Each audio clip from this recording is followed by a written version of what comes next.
Joe, I assume this week's tip has to do with sanding.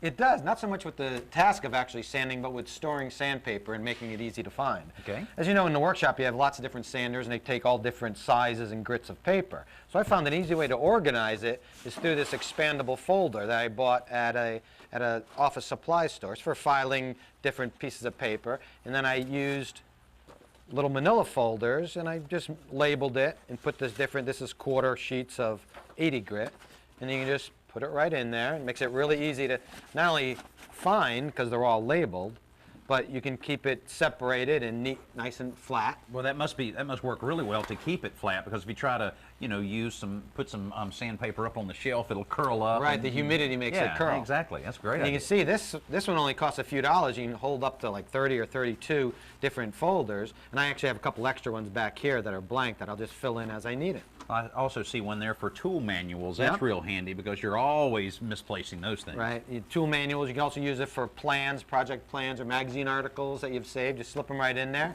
Fold up, keeps the dust out, leave it on the shelf. Great idea.